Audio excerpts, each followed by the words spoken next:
Welcome into Beyond the Pitch, the original Beyond the Pitch, episode number 3 with myself, Ian Joy, and Phil Brown. You are the legend, Phil Brown. Sort of smiling this week after that Manchester United-Arsenal game, but sort of not smiling at the end results. We'll talk a little bit later on about that, Phil, but how are you feeling initially after the weekend and what went down at Old Trafford? You know, the whole time on Saturday and Sunday, I'm thinking about, I think I misunderstood that funny accent of yours with those predictions. There's no way you got all those right.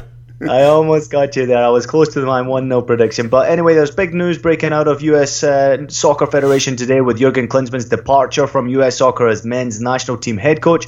We'll touch upon that in just a moment in time. We'll then also discuss the big game at Old Trafford between Manchester United and Arsenal. And finally, we'll finish off with some Bundesliga action. Der Klassiker just took place in Dortmund, Borussia Dortmund, with a emphatic victory. No, I don't think so. It was a 1-0, very close win against Bayern Munich at the top of the table in the Bundesliga. But first, we will start with US Soccer and Jurgen Klinsmann. Earlier on today, Phil, we had the opportunity to interview Tony Meola, the US Soccer legend of a goalkeeper. Great guy. Gave us some great pointers and insight as to what's gone on with Jurgen Klinsmann and as to why he's departed. But I never got to hear from you, and I want to hear exactly what your thoughts and feelings are. I know that you take the US men's soccer team very dear and close to your heart, so this one hurt just a little bit. Why do you think Jurgen Klinsmann's departure has happened right now? Well, I mean, look, results will always get a manager sacked. So the results are undeniably been poor, and he's been walking a tightrope for a while. But I just feel that we're taking a band-aid off a cancer wound here, because I think that when you look at the US and we look at the problems that we have, we need to be honest with ourselves here. We need to be honest about why we're having these problems. Why are we sitting in a country with 300 million people and we can't get kids through a youth system accidentally? We should be doing it by accident. You know, and we cannot produce a single football player that's different from the rest of them. They're all the same. Technically lacking, overcoached, no creativity, no nothing. It's just all the same. And so there's a lot of moving parts in this, and I think that there's some things that need to be said here. From what we understand, it's very, very likely the US players knew that Klinsmann was going to get sacked prior to the Mexico and prior to the Costa Rica game. Now, when we see this at club level, we often see players down tools to get a manager sacked. That's fine. Yeah. We know what happens. It's not right, but it happens. International level is very, very different. US demands players play for the shirt. There's, some countries aren't that patriotic. This is the most patriotic country on the planet. Right. They want their players playing for the shirt. So regardless of the situation with Klinsmann, the fact that they've gone in and put in a substandard performance against Costa Rica. Mexico, you can see, look, Mexico, man for man, are a better team in the US. Anybody that doesn't think that's the case is delusional. But here's the problem. And when we talk about cancer, when you get an attitude in the dressing room of down and tools to get a manager sacked, that becomes a culture.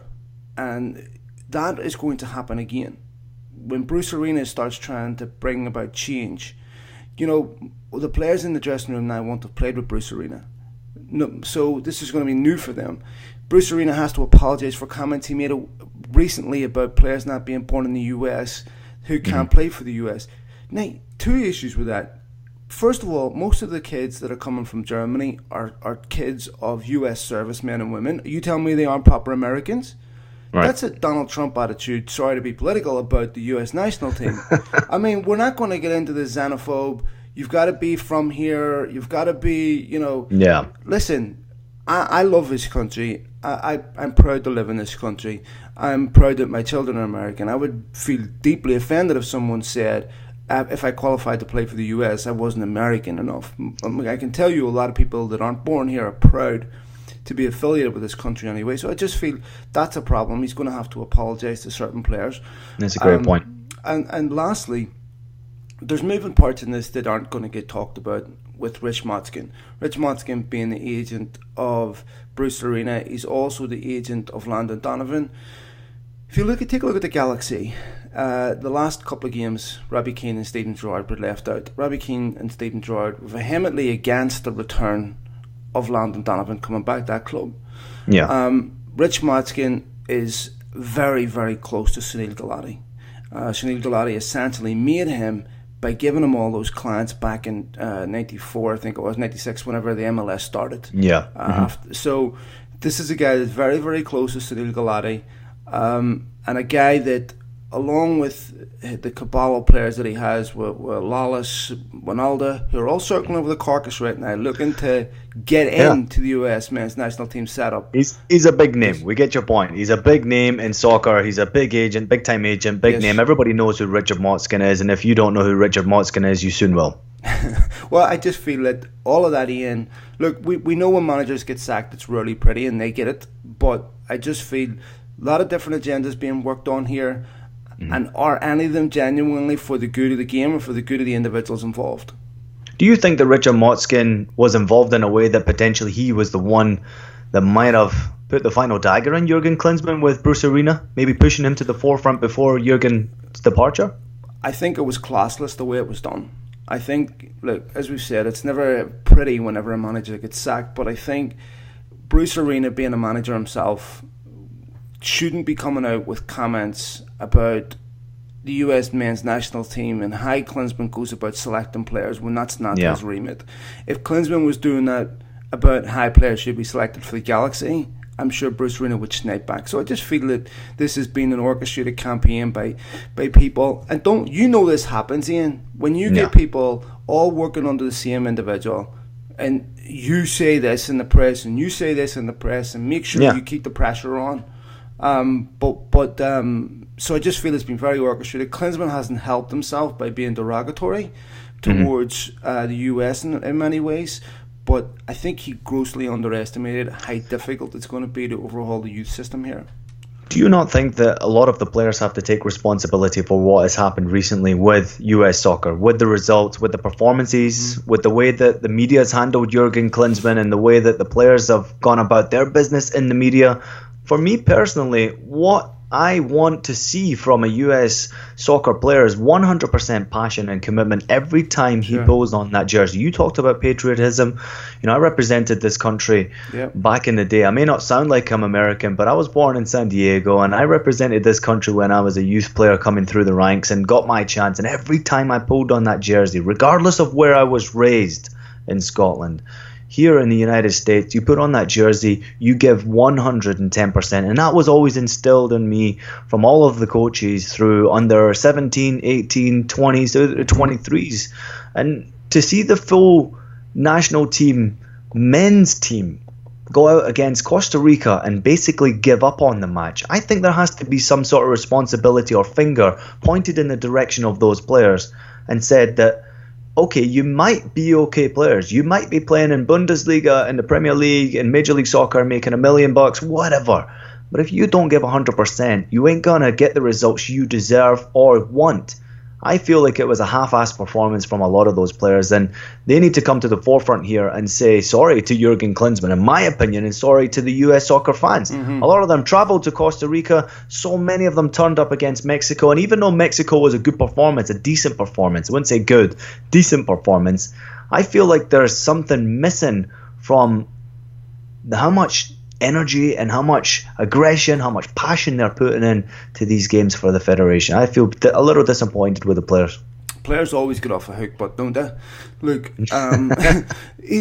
always look. The manager's the easiest one to blame because that's the culture of the game. Sack a manager, they can't get rid of the players. You're absolutely right, because the fans will forgive a lot. They'll forgive you not being good enough. They'll forgive you not being smart enough. They'll forgive a lot of things, but they won't forgive a lack of effort.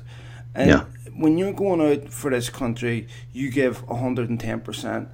And let me ask you this, Ian, when you looked at the capitulation against Costa Rica, was it unique to the players that are naturalized Americans, or did you see it categorically across the whole team? Because I saw it across the whole team. Yeah, of course. For me, it was just a quality level difference. And maybe underestimating the Costa Rican side with their new stadium. You know, out of the Saprissa Stadium on that turf where the results were never good, and thinking it was going to be a lot better on this grass field, it was terrible. From beginning to end, it was not good enough. But you almost got the feeling before that game, Phil, that there was going to be something wrong. And I spoke to Stu Holden before this, and on one of our shows, it was the same day that the match was taking place. And I actually made a bet with him that they would lose in Costa Rica. And Stu said to me, no. When the US men's team gets put up against the wall, they always seem to find a way out. And I think if I was to ask that same question to Stu, he'd be really disappointed with those players because he knows a lot of them. And I feel like he would have been let down by a lot of those players because a lot of them gave up from the very first minute. And maybe there is something behind the scenes. You talked about it right then. Maybe Bruce Arena's name was mentioned a little too early going into these qualifiers, that the players actually thought if we don't perform, we could get this guy fired because we don't like him, we don't like playing for him. Klinsmann will be out and Bruce Arena will be back in. That's how football works sometimes. But let me ask you one more thing, Phil, before we go on to the next subject with United and Arsenal. Landon Donovan, another subject you just touched upon right there. Potentially, could we ever see Landon Donovan back in a US jersey if Bruce Arena comes back? Now, he's already made a return in Major League Soccer. I don't know. What are they going to do? Get him a DeLorean as a company car and go back? 10 years. Bruce Arena, Landon Donovan. Who else are we going to bring out of retirement? Look, this is ridiculous. We as a nation have to look forward, not go back to a day and time. Landon Donovan, when he came back to the Galaxy, hadn't kicked the ball in 22 months. And you want to bring him back? Look, bring him back in the coaching staff, fine.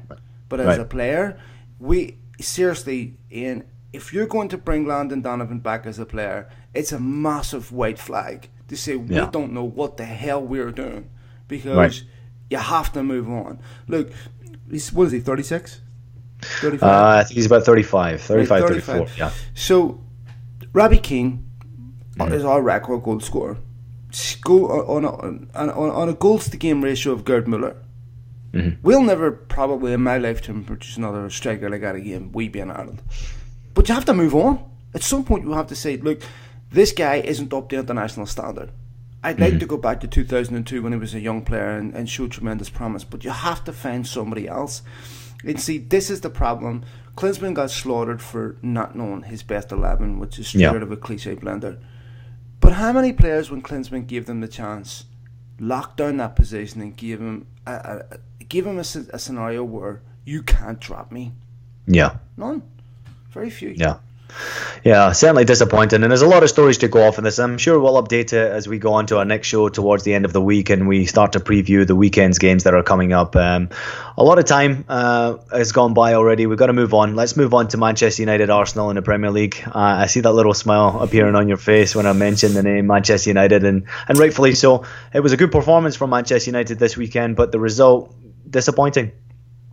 Yeah, it's United, The A-team had more shots on target than Arsenal, as usual, right? You predicted it, and I'll give you that. You predicted that this Arsenal would come and play like that. Daley Blind doing the mannequin challenge the last couple of minutes whenever Marcus Rashford's getting skinned on the right by Oxlade-Chamberlain, big ball in the box. I mean, here's the thing, Ian.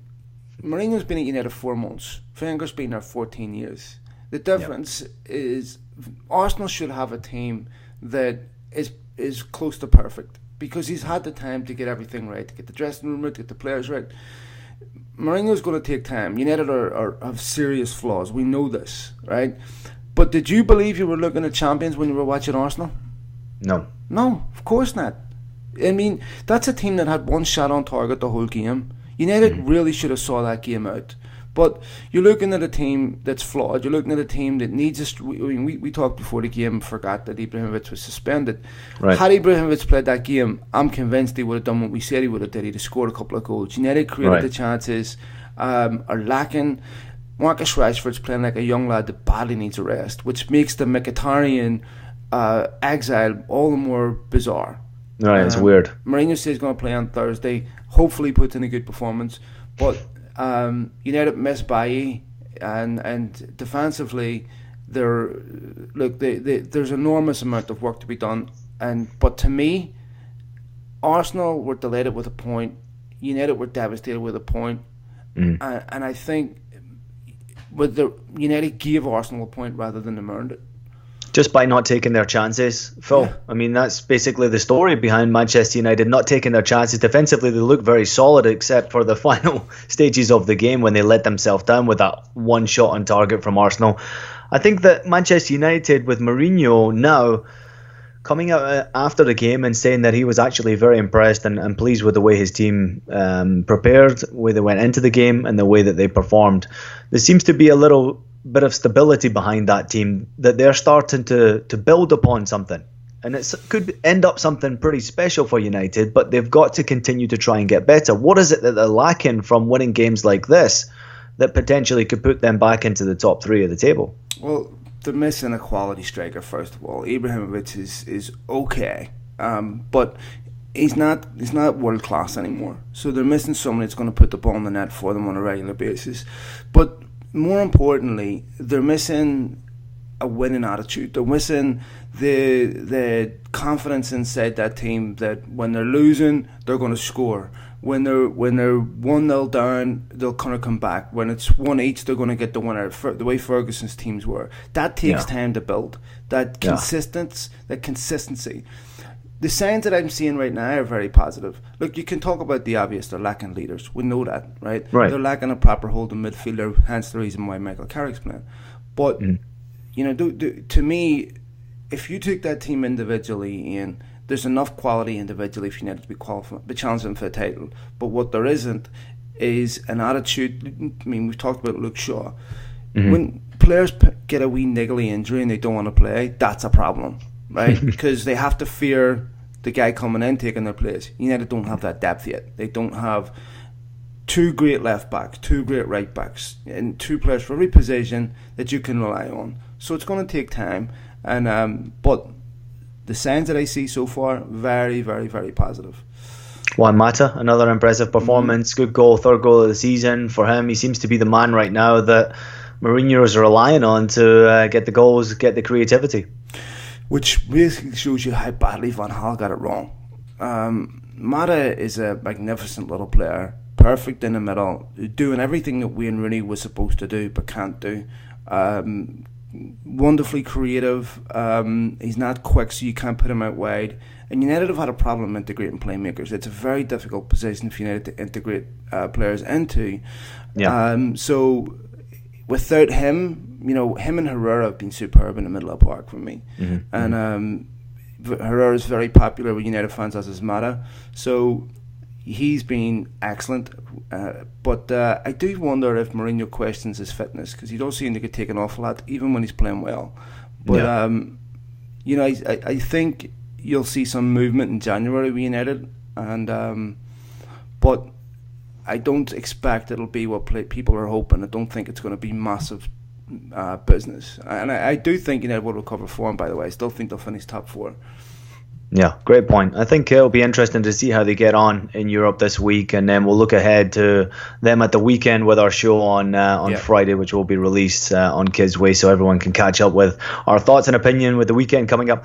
Okay, let's turn our attention to Germany. The Bundesliga was fantastic this weekend. We've seen a new leader on Friday night with Leipzig taking over from Bayern Munich at the top of the table with their unbelievable win over Leverkusen on Friday night. But it's hard to talk about the Bundesliga without mentioning their Klassiker and Borussia Dortmund's 1-0 win over Bayern Munich. I'll give you my thoughts first and foremost, Phil. Go ahead, Borussia Dortmund went into this game with a change formation, and it surprised everyone. Nobody expected them to go with 3 man in the back line and then potentially at times a 5-man back line, because they know they're coming up against a great deal of threat with Bayern Munich. But for me, what I witnessed in that match was quite unbelievable. Bayern dominated in possession of the ball. They had 66% possession of the ball throughout the whole 90 minutes of that game. They were really disappointing, Bayern, for me. Once again, I haven't seen the best of Bayern Munich this season. I think we're 11 match days in the Bundesliga, and even what I'm seeing in the Champions League from Bayern Munich, we have not seen Bayern Munich play to the best of their potential. And that's a scary thought, because they will hit it one day, and probably one day soon. But that game at the weekend gave Borussia Dortmund a chance to get back in the title race. They're now 3 points behind Bayern Munich. Bayern Munich are now obviously slightly behind Leipzig at the top of the table. So it makes it very interesting now. There's a 6-point gap between Borussia Dortmund and Leipzig, and obviously a couple of teams in between those two. And Bayern Munich sits in 3 points behind Leipzig, makes the whole title race completely wide open. Or am I wrong? No, and I will never question your German football knowledge again. Hats off. You called this 100% on Thursday. Yeah. You said Dortmund would beat Bayern. I didn't think they would. I just thought Bayern's experience in this fixture. Dortmund hadn't won here. Hadn't beat Bayern Munich since 2014, I believe. Yeah. I just thought Bayern would have too much for them. Bayern were unlucky in the game. They played reasonably well. But Aubameyang, you just wonder, Ian, how much longer does Dortmund get to keep big Aubameyang, because there's such a dearth of quality strikers out there, and he's proven once again that Dortmund are just sensational when it comes to scouting. Here's a guy that AC Milan booted out, and prior to him going to Dortmund, how many people were tipping Aubameyang to be a world-class striker? And he comes in here, does exceptionally well, and now Dortmund could ask 70, 80 million for this guy. Superb win for Thomas Tuchel in Dortmund, and you could say with that 3-1-4-2 system, he essentially outcoached Ancelotti. Because I doubt, just like you, Ancelotti was anticipating they'd go with a 3-man back, or 5 if you take Piszczek and Schmelzer, which basically doubled up as left and right backs. And that's a really hard system to play against if you don't have natural width. Because you're relying, I know, Müller and Ribery, but they're sort of narrow wingers, they tuck in. So to really exploit that back three, you need to have wingers that stick to the chalk on the sideline. Because spread it out. Yeah, you need to find the space in behind, and so terrific result for Dortmund and for Thomas Tuchel. They got a bit of luck, but it's well deserved. I think when you've got a striker like Pierre-Emerick Aubameyang up front, you only need that one opportunity to put in the back of the net that will win you the game. When you're playing with a formation like that, 3-man backline with those 3 centre-backs really playing very compact, making it difficult for Bayern to break them down. And this is another thing I've talked about before, is Bayern have really struggled in the final third, getting Thomas Müller involved in the game, getting Lewandowski the clear opportunities in front of goal that he had last season or the season before. Pep Guardiola was magnificent at making that creativity happen, because he's seen it so many times with his Barcelona sides where teams bunker in. Ancelotti's a different coach, and I agree with you. I think Thomas Tuchel outcoached him. Bayern did not expect that formation to come up against them. I actually thought Borussia Dortmund played well in the first 45 minutes, where they had decent opportunities themselves in front of goal. They played breakaway football in the second half. But the one man that stood out for me outside of Pierre-Emerick Aubameyang was Mario Götze. Götze. That was the first game I've seen him play well like that for Borussia Dortmund. He's been criticised so heavily in the German media because of his performances since he returned back to Borussia Dortmund, and he kept on playing, and Thomas Tuchel kept on giving him an opportunity, playing, and he said, no matter what Mario Götze does in a game, I will keep on playing him until he gets it right. And I felt like he got it right in the first half against Bayern Munich. He created the goal, great movement, good pass into a danger zone. The finish was exceptional from Pierre-Emerick Aubameyang. And that's his 12th goal of the season now. He's joint top goal scorer with Anthony Modeste. So I think there is big money out there for Aubameyang. If he wants to get that move away from Dortmund, which you would expect him to do maybe at the end of this season, because it just doesn't get any better. What he did last season, the goals he scored, the season before, the goals he scored, coming from France, and even the goals he scored in France for Saint-Etienne were fantastic. He's the type of player that many teams in Europe would die for right now. Man United would go crazy for him. I feel like he's a perfect fit for someone like Arsenal, the system that they play, the chances they create. He's a French player as well, which also helps. But I feel like his heart is going to Spain, and that disappoints me, because I know his real love is Real Madrid, and he would be a great fit for them. Well, his wife is Spanish, isn't she? So he did say he wants to go to Real Madrid, but with this transfer ban, he's not going next season yet. So he's going to be another 2 years at Dortmund. And, that window's really small of when you get a move to Real Madrid. You could break a leg, you lose form, whatever, and then it's gone. When you have a game where you have 33% possession, you need, like Götze and Aubameyang, players that make the most of that 33% possession. You get a chance, you take it, right? You don't waste chances. You're very accurate with the little possession that you have.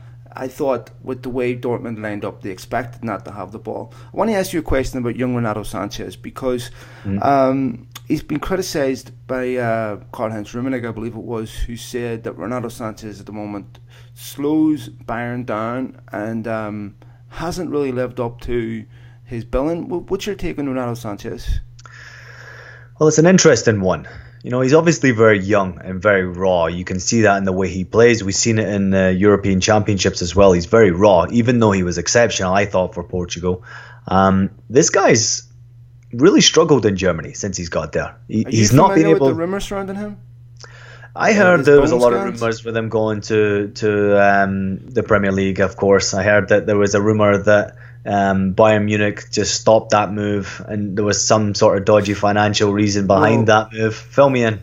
So what the real reason is that I'm not going to confirm or deny this. Was it but- Richard Motzkin? Was he involved?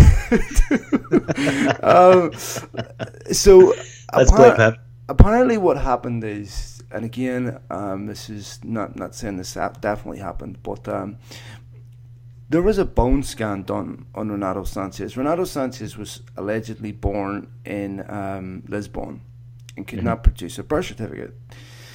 So in order to verify his age, a bone scan was done on him.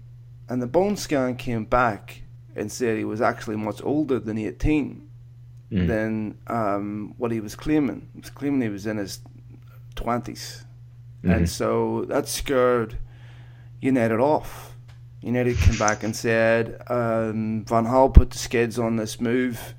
But if anybody understands the workings of Manchester United, they never ever pursue players without a manager saying to do so.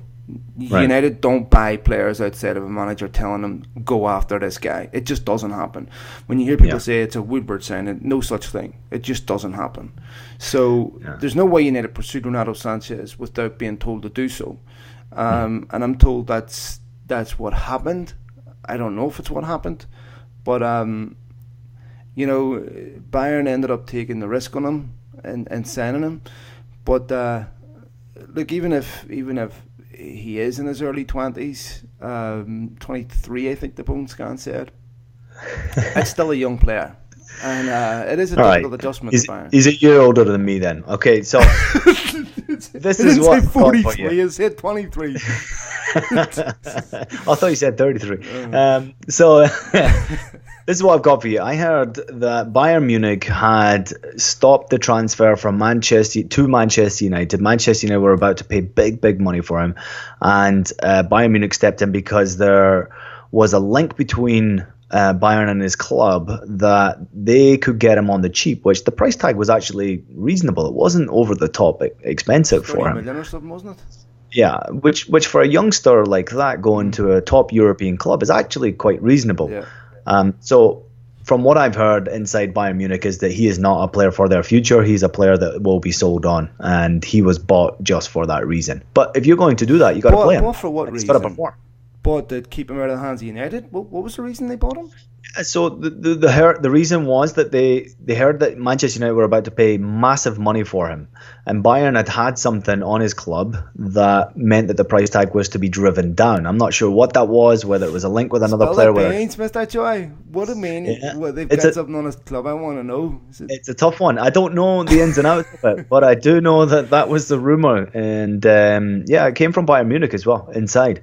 So it'll be interesting to see whether or not he's there long term. If they're buying him to sell him for big money because they know that United are desperate for this player or another club's desperate to buy this player and they want to make a massive profit on that, they've got to play him. They've got to get the best out of him. And so far, I haven't seen the best of this kid. I think he's been really poor. He struggled with the pace and the tempo of the Bundesliga because it really has been electrifying this season.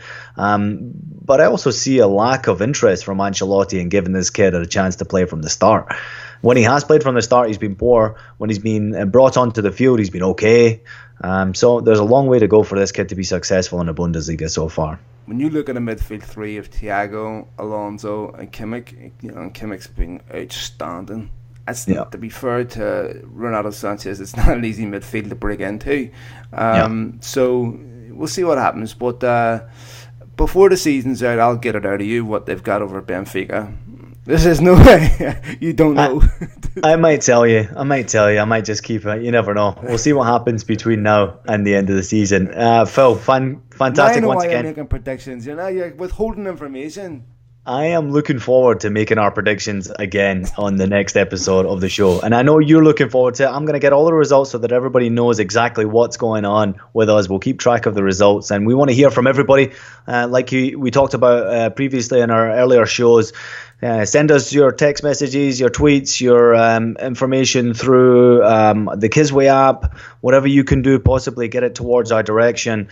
Phil, give everybody your Twitter handle so that they can get to you directly. Yes, you can get me at Malakans. Keep the comments coming, folks, because some of them are really, really appreciated about those of you taking the time to download the show. And big shout out to the Kisway people for putting all this together. Really, really grateful. And as we've said in previous shows, there's so much to come, and really looking forward to bringing you a wide variety of content. And it's going to be much more than just you and me. Yeah, it's really exciting when you consider what we've got going on here. We know that we have a lot of big names coming onto the show once we start to get things really going. And we will be exclusively on the Kisway app from probably early December going forward, which will help everybody. We want everyone to download the app, spread the word, tweet us with some questions. If you have any questions or need any help with the Kisway app, you can tweet them directly at Kisway. It's a fantastic app, great platform for us to bring our show. And we mentioned before we've got a lot of great people, but there's also other shows coming to Beyond the Pitch as well, which is going to be great for female viewers, for viewers in Europe, for viewers in Africa. It doesn't matter where you are in this world. We want you to download the app to watch the show because there's a lot coming up. So again, Phil, thank you so much for joining us again today, mate. It's been a great show. What a day it's been with Jurgen Klinsmann. Give me your final thought. What's your final thought before we go off the air today about what happened with US Soccer? Well, look, it has to be progress. It has to be, when you're sacking a manager, it can't just be about sacking Klinsmann. You have to ask two questions. Should we sack him? And if so, why? So the answer, I want to know what the answer is to Bruce Arena beyond, he knows US Soccer, he's familiar with the MLS, he's all the buzzwords that we're going to get in a press conference. I want to know what Bruce Arena solves in the long term for US Soccer. Because if it's just about qualifying for the World Cup in a competition that we can't compete in, of no danger to any good team, it's all about satisfying sponsors and getting there, then that mentality is partly to blame for why we have this problem. So I'm interested to know exactly what unique things Bruce Arena brings to US Soccer that solves the problems we have right now. There you have it, people. Please tweet us at Beyond the Pitch, at Malakins, at Joy, Paul, Ian, and also follow the Kisway app. Give them a follow on Twitter and download the app right now on the iPad, on the iPhone, on every other cell phone or platform you could possibly find it on, and you'll be able to follow us on Beyond the Pitch. Thank you so much for watching. We will see you next time. We'll bring you another show as we preview this weekend's action. There's some big games coming up. Me and Phil will be back. We'll see you then. See you then. Bye, folks.